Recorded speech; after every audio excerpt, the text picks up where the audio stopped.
Welcome into a Tuesday edition of Hittin Hard with Jon Chuckery. Today on the show, any surprise cuts coming from the Falcons? I wouldn't be opposed to an IL stint, and it's going to be a long season for Georgia Tech. It's all next. Hittin Hard with Jon Chuckery, Locked On Sports Atlanta.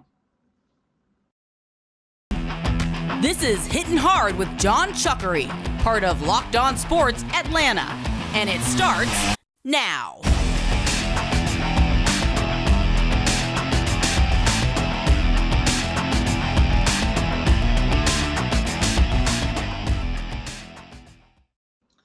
We welcome you in on this Tuesday morning to another edition of Hittin Hard with Jon Chuckery here on Locked On Sports Atlanta. Head to youtube.com, put Locked On Sports Atlanta in your search browser. Hit that subscribe button when you get to our page. Leave us a comment. Free and available to download on all your favorite podcast platforms, including Spotify and Odyssey. Leave us a 5-star review there as well. And, of course, follow me on my personal Twitter page at JMCH316.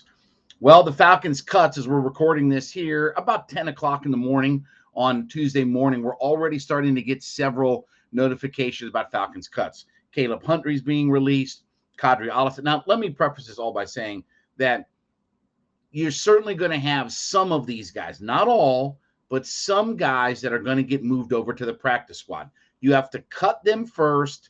They go through a waiver process, and then you assign them to your practice squad, okay? So we all got how the process works. So Caleb Huntley, Stanley Berryhill, offensive lineman Justin Schaefer that they just drafted. Didn't y'all tell me he was going to start at left guard? Anyway, that's all right. That's fine. I'm not sure where all that came from. But anyway, Huntley, Allison is being released. The legendary Frank Darby, who, if he was 1/10 the player that his legend has become as an Atlanta Falcon, because for like 2 years now, all I've heard about is all the things Frank Darby can do. He can stretch the field, he can do this, do that, whatever like that. Okay, well, as of right now, the only thing he's trying to do is latch on to a roster right now. So we're getting a lot of fast and furious moves from the Atlanta Falcons. And, of course, by 4 o'clock today, they have to be at the 53-man roster. Are there going to be any surprises today? So far, nobody really much of a surprise. I think based upon Berryhill and based upon Darby, I think we can guarantee that Jared Bernhardt is going to be on the 53-man roster. And we've talked about Bernhardt. He's a converted lacrosse player, right? He was the Heisman equivalent of a lacrosse player at Maryland, transferred out of the program, played football, the Division, 3 school, led them, and has become a football player now. But I always go back. I say this all the time about Jared Bernhardt. Jim Ross, the legendary wrestling announcer, always says, maximize your minutes, right? When you get a chance on TV or in the ring or whatever, maximize your minutes. That's Jared Bernhardt. Every time he got on the field in preseason, he did what was asked of him, and he made a play, right? Caught the game-winning touchdown in preseason game 1, just made play after play. Does that mean Jared Bernhardt's going to be a big part of the offense in this? No. But when you talk about how do I make a team, make a play when your number's called, get yourself on the field, maximize your minutes, make a play on special teams, right? Because that's how a lot of these guys at the bottom of the roster are going to have to make their bones is through special teams. So Bernhardt, I do believe, is going to make the roster now, especially after Berryhill and Frank Darby have been released. If, and I'll say if, I'll put it more like this. I would not be surprised if Jaylen Mayfield is given an injury settlement and released from the team. Now, he wasn't at practice yesterday. He's been dealing with injuries. He's been dealing with a back issue and some things going on, right, that he's been fighting, scratching, clawing. And for a guy, to be honest with you, that we already know isn't going to start at all, I wonder about whether or not if they won't just do a medical settlement with Jaylen Mayfield and release him. I think that's completely in play for them to do. So if there is going to be one surprise, I think it might be Jaylen Mayfield. I don't even think that they would put him on the practice squad, to be honest with you. I think if they let him go, then they let him go. Now, we'll talk more about this in just a second. But first, let me talk about my friends over at Dave. You know, the banking app. Listen, we all know you get a little bit crunched for money. Times are tougher out there, right? Inflation running wild. You know, gas prices are still through the roof. I mean, even coming down right now, gas prices are extremely high. Food's extremely high. You're looking to need a little bit of extra money to get you through the month, right? Well, we've got a way to handle that. Dave is the app for you. So download the Dave app. That's DAVE. Download the Dave app in your favorite app store right now. And when you download that, I want you to sign up for the Extra Cash account where you could get as much as, are you ready? $500 instantly. Okay? Sign up for the Extra Cash account after you download the Dave, DAVE app, and you could get $500 instantly by signing up for their Extra Cash account. Now, terms and conditions, if you want to read those, go to dave.com/legal. Instant transfer fees apply. Banking provided by Evolve, member FDIC. But you need a little bit of cash, head over to Dave, download that app, and put the Extra Cash account on. You might have a little bit of extra money coming to you. Now, the other guy who could potentially be another injury settlement is Marlon Davidson. And what happens is when guys get hurt, right?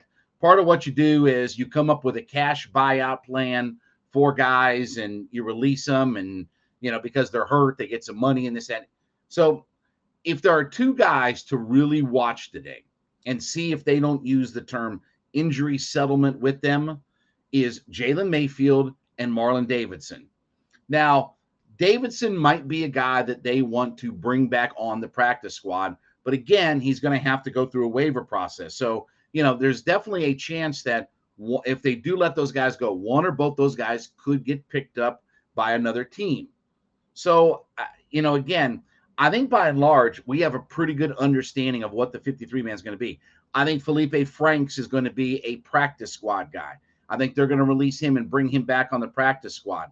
The other thing that I'm not going to be surprised about either is if the Falcons go out and get an additional quarterback to stash on the practice squad. If Felipe Franks is truly converting to tight end, and listen, okay, nobody in the NFL talks about emergency quarterbacks. You either can play quarterback or you can't. If emergency quarterback means everybody on your roster got hurt, including, your wide receivers and people like that, right? Like if you had to put Mohamed Sanu in at quarterback, that's because everybody on your roster got plowed over and can't play. Okay, that's where you go to emergency quarterback in the NFL. When your punter or wide receiver has to go under center. You're not keeping a guy because he's an emergency quarterback. Nobody does that in the NFL. If you're going to play quarterback in the NFL, you're either legitimately a quarterback or you're not. So I think that the Falcons, I would not be surprised if they go out and find a quarterback to stash on their practice squad just for backup plan if needed out there. And I think Franks will get his shot on the practice squad, but I don't think he'll make the 53-man roster when all is said and done. So by and large, I think we have a pretty good handle after what we've watched through preseason, after some of the guys that have been cut. The wide receiver room looks like it's kind of shook itself out. It looks like Damian Williams is going to be the running back, right, with Allison and Huntley being cut, because we know Avery Williams is going to be on the 53-man because he's your return guy. Patterson's going to be on your team. Algier is going to be on your team. Keith Smith is a fullback, but he goes in the running back room, which means that Damian Williams at this point is your other running back. And I think Huntley more than Allison gets put back on the practice squad. That's where Huntley was last year. I've said before with Allison, and I like Allison a lot, but this felt like make or break this year for Allison. So I think he's going to be gone altogether out there. So we'll take a look at this. Obviously, tomorrow we'll have the final 53-man for now, because I think that's going to change too as they look to add pieces and things like that. But Mayfield and Davidson with injury settlements are the two names to watch. All right, when we come back, I am not opposed to an IL stint. I'll explain next. Hittin' Hard with Jon Chuckery. Welcome back to Hittin' Hard with Jon Chuckery here on Locked On Sports Atlanta. YouTube.com is the place to go to find our page at Locked On Sports Atlanta. Hit that subscribe button. Leave us a comment. Free and available on all of your favorite podcast platforms, including Spotify and Odyssey. Leave us a 5-star review there. And, of course, give me a follow on my personal Twitter page at JMCH316. So Ronald Acuna Jr. talking through his interpreter as he missed, obviously, the last couple of games in St. Louis, was talking about the idea of why he's been out the last couple of days through his interpreter. Quote, this was before Sunday's finale in St. Louis. Quote, they explained to me that this is just going to be part of the procedure and part of the process of coming back and everything. To be honest, it was some pretty intense pains over the last couple of days. And this is just all something that I've never really experienced before in my life. So it's all new to me. And with that, that's why we're just kind of taking it easy and just trying to get away for a little bit. Now, I understand, look, obviously coming off major knee surgery, and pushing hard, and he has one gear, right? That is foot on the gas, full throttle, let's go. With that, I don't believe that the Braves are going to win the World Series this year without Ronald Acuna Jr. Last year, everything fell into place, right? You caught lightning in a bottle with Soler, with Rosario and all that, okay? Right now, you're not catching lightning in a bottle. Do you want a stat? Do you realize that they've played 129 games, have the Braves? They're 79-50, right? At 79-50, they're 3 games back of the first place Mets, right? Flip back 1 year ago, at 129 games, the Braves were 69-60. So they're 10 games better this year. But at this time last year, at 69-60, they had a 4-game lead. They were in first place by 4 games, not over the Mets, but over the Phillies. What a difference a year makes. They've won 10 more games and are 7 games different in the standings than they were year over year. So the whole, Met thing, we've talked about all that, okay? They're not losing a whole bunch of games to the Fleabag Pirates, the Dirtbag Rockies, the disgraceful Diamondbacks, and all these scuzzbucket teams that are out there on their schedule left. So you're going to need Ronnie because, if you don't win the division, you got a long playoff road because there's a lot of good teams at the top of the National League. And so I'm not opposed that if Ronnie needs to take a stint on a 10-day IL, put him on there. I'm fine with that. He's talking about inflammation and different things that are happening around his knee. Now, look, a 10-day IL stint isn't going to fix all of those things. But if that's what it takes to get him into some rehab, get him into some cryotherapy, put him in a hyperbaric chamber, experiment and do some things with him, okay? If that's what you have to do is shut him down for a little bit, I'm all for it. I'm not opposed. Y'all want to see Vaughn Grissom head to the outfield? They may run out of roster spots and not have a choice but to stick him out in an outfield spot at this point. But I would much rather they give Ronnie more than just a day here, a day there, put him on IL to open up a roster spot and let him rest and heal and start working on him, doing rehab, doing cryotherapy, work on the inflammation, something other than just pop 100 ibuprofen, right? So I am completely with the idea of right now, as we still have plenty of season left, 33 games left, to give Ronnie some time off now and get this thing on track to try to minimize the pain and the swelling and the inflammation as we head toward the playoff run.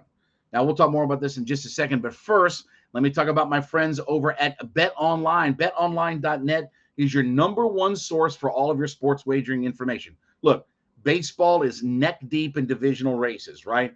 NFL season is kicking off September 11th. Actually, a few days before that, on the Thursday, will be opening night of the NFL. Then September 11th, that weekend, will kick everything off. Oh, yeah, week 1 of the college football season. Notre Dame, Ohio State, you want some action on all that? BetOnline.net is the place to go. All your esports, all your wagering information, your podcast information, news, scores, everything you need is really easy, right? You got that mobile device? Put betonline.net into the browser and get to the website now. It's your number one source for all of your online betting. Easy to use, all of your information in one convenient spot, and it makes you smarter, better when you're getting out there. Look, we know a lot of you just kind of just throw some money down for the sake of throwing money down in there. Be smart. Head to betonline.net today. It's where the action starts. So as you're still fighting, scratching, clawing to get back into first place in this division, if sacrificing Ronnie here for the short term, because let's face it, okay, for instance, start tonight. The Mets are hosting the Dodgers for a 3-game set, and the Dodgers don't lose, right? The Braves are getting ready for their next round with the god-awful, scuzzbucket, low-life, pawn scum Rockies. Okay? Just to give you some perspective, because I know some people get, well, why do you say that about these teams? There are only 3 teams. Listen to me, okay? There are only 3 teams in the National League who have won less games than the Colorado Rockies, okay? That makes you a dirtbag organization. Then the Braves are going to play the Oakland A's. The Oakland A's are playing, listen to me, listen, they are playing with a $25 million payroll. That's their team. Not one guy. Max Scherzer is making $43 million this year, right? Scherzer himself is making $43 million. The entire Oakland A's roster is making $25, with a owner who is worth about $5.5 billion with a B dollars. That's a scuzzbucket, scumbag, dirtbag, low-life organization. And you got plenty of firepower to kick the ever-living crap out of those scuzzbucket teams. But I want Ronnie healthy, because you can't just hope to catch lightning in a bottle. You need Ronnie and the dynamic that he brings. And at this point, I'm not worried about his power. What I want is him to keep getting on base, steal bases, and I don't want to take that element away from him. And if this knee is bothering him, a day here and a day there isn't going to rest it up. Sometimes in life, you just have to get off your feet and rest. You know, high ankle sprains and stuff like that. Yeah, you can shoot it up, power through it, and all this kind of stuff. But if you want to get healed a little bit, sometimes you just have to take some time off. And I get it. We're in a divisional race, and things are cranked up, and you're trying to catch the Mets. But you have to think about the long game here. You have to think about what's most important. And if you're dealing with some swelling and inflammation and things like that, on and off, I understand that 10 days is not going to fix everything out there. But if you can get him some rest and get him on a treatment program and just take it easy with Ronnie and let him just take some time off, let him just heal up a little bit, feel a little bit better, because he's not, and he's told you this, he's not changing his style. So if you stick him out there in right field, you stick him in at DH, he's going to score from first on a ball hit to the wall. He's going to steal a base. He's going to make a diving play out in right field. He's not going to slow down, which I don't want. I'm not trying to put the governors on him. But sometimes you just have to let guys in a long grind of a season, let them take some rest. So if Ronnie has to head to the IL to get some time off, extended time off, do it. Do it, and do it now. Don't monkey around. Don't wait till October. Do it, and do it now. All right, when we come back, we're going to talk a little college football, as unfortunately, I think it's going to be a long season for Georgia Tech. We'll talk about that next. Hittin' Hard with Jon Chuckery. Back on Hittin' Hard with Jon Chuckery here on Locked On Sports Atlanta. Head to youtube.com, put Locked On Sports Atlanta in your search browser. Hit that subscribe button, leave us a comment. Free and available on all of your favorite podcast platforms. Download us today, Odyssey, Spotify, whatever one of your favorites are. Go out there and leave us a 5-star review when you download us. And, of course, follow me on my personal Twitter page at JMCH316. Well, we open up the college football season in earnest this week, not week 0, but we are officially into Labor Day weekend, and that is the big opening kickoff weekend of the college football season. One of the local teams here, and we'll kind of take a look all this week at some of the local teams. Let's start with the Georgia Tech Yellow Jackets, who, and I hate to say this because I do like Geoff Collins, and I like what they're trying to do, but I have a bad feeling this is going to be a long season for Georgia Tech. So from a schedule standpoint, let's start with that first, okay? You could make a case that they bookend their season with, they have their second toughest game of the year Monday night at the Mercedes-Benz Stadium against Clemson, and their toughest game of the year, the very last game of the season, November 26th, Thanksgiving weekend. So you bookend your schedule of the second hardest team that you're going to play all year to start, and the hardest team, hardest game all year at the very end. Not a very envious position. Then you mix in trips to Central Florida. You mix in a trip. Ole Miss is coming to Georgia Tech. They're coming to Bobby Dodd Stadium. And look, nothing about the Georgia Tech schedule looks very easy. The key to me early on is going to be if they can beat Central Florida down in Orlando. Because if they lose that game, where you look at Clemson to start with, Western Carolina, home with Ole Miss, at Central Florida, at Pitt. If they lose to Central Florida, it's very, very possible that they're going to be 1-4 to start the season. And if I tell you that they get off to a 1-4 start, they ain't bouncing back arbitrarily. And Geoff Collins might not see the entire end of the season. So what does this year hinge on? Okay. First off, it starts with your quarterback. This has to be the breakout year for Jeff Sims, who's in his third year under Geoff Collins in this regime. This has to be his breakout season, both from a passing and a dynamic playmaking part of this offense. Last year, about 1,500 yards, 60% completion. That's not terrible considering what their offense is, but he's going to need to be a little bit better in his pass completion percentage. He's going to have to not turn the football over. It was 12 touchdowns with 7 interceptions, and that may not sound like a lot for a team that doesn't huck it all around. When you're 12-7 touchdown to interception ratio, you can't have that. They're also a team that beats themselves, and that's been one of the frustrating things about the Geoff Collins era has been too many penalties, too much undiscipline at times. Now, what is Geoff Collins' ID? Well, his ID is they want to be a dynamic defense, havoc plays, linebackers running all over the field, get after the quarterback. Have they done that? No. They don't create enough turnovers. They certainly didn't create enough turnovers last year. It doesn't help that your best offensive player from a year ago is now looking, at being a Heisman contender for the University of Alabama and the Crimson Tide. That doesn't help either.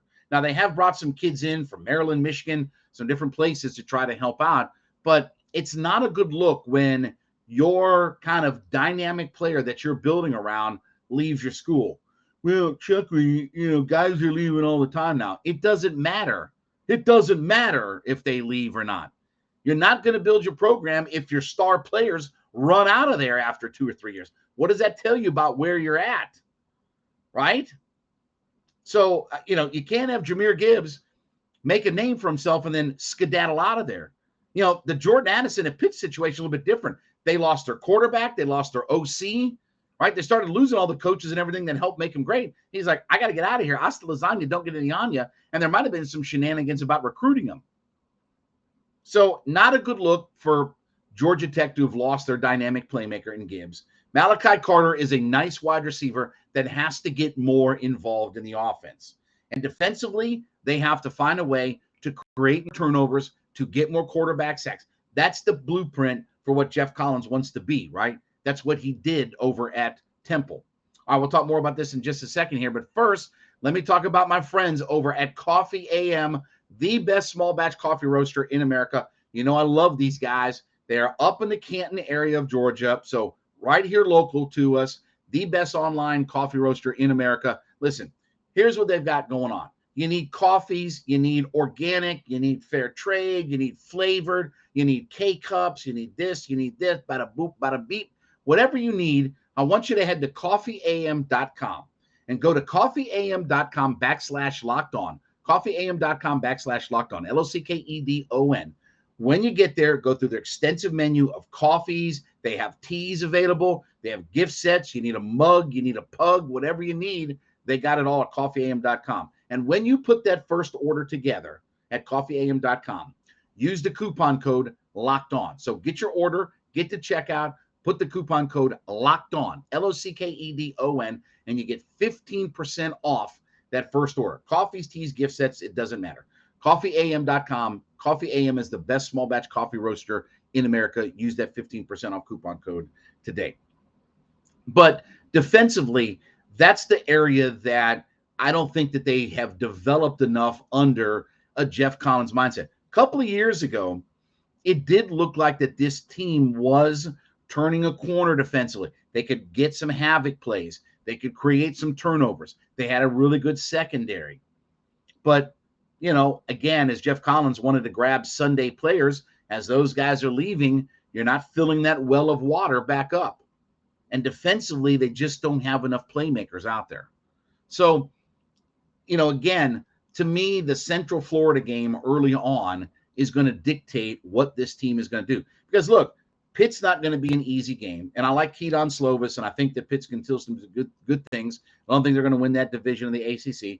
But look, Florida State looks like they're going to be better. Well, you've got to go to Tallahassee. Going to Virginia Tech is always tough. You'll get Miami at home. Going to North Carolina is never easy. And Georgia, let's just forget all of that. So are there 6 wins on the schedule for Georgia Tech? No. Means you're going to have to upset a team or two. And by the way, in the preseason rankings, right now they have 5 preseason top 25 teams that they have to play. Clemson, Ole Miss, Pitt, Miami, and Georgia. They play the number 3, 4, 16, 17, and 21 teams as of now in America. Can they beat Duke? Yes. Can they beat Western Carolina? Yes. Can they beat Virginia? Yes. But to find 3 more wins on the schedule, you're going to have to go upset somebody. And you're probably going to have to go on the road and find something. If Jeff Sims can have this breakout performance, if he can be 65% completion percentage, if he can throw for 20 touchdowns and maybe only have 5 or 6 picks and not make dumb penalties, and I'm talking about more than Jeff Sims, just their team in general, not shoot themselves in the foot with dumb penalties, not have turnovers on offense. And if they can find a way to create turnovers with their defense, they might have a shot. But if they don't win in Central Florida early on, 1-4 staring them right down the gun barrel, and I'm not sure Geoff Collins can recover from all of that. It might be tough times this year on the flats for Georgia Tech. I hope not. I root for that program. I root for Collins. I want to see them get this thing turned around. But opening with Clemson is not a real easy way. That's a good punch in the mouth to start your year off with. So we will see. But Jeff Sims is going to be the key. All right, well, thank you so much for making Hittin' Hard with Jon Chuckery your first listen every day. Make my friends over at ATL Day Ones your second listen every day. My friends Jarvis Davis and Tanitra Batiste talking about all things in the heart of the city of Atlanta. Free and available on our YouTube page at Locked On Sports Atlanta. Also, you can download them, for free on all of your favorite podcast platforms, including Spotify and Odyssey. And of course, leave us a 5-star review, leave us comments, follow me on my Twitter page at JMCH316. We'll recap what the Falcons did today in getting down to their 53-man roster tomorrow. This has been Hittin' Hard with Jon Chuckery, Locked On Sports Atlanta.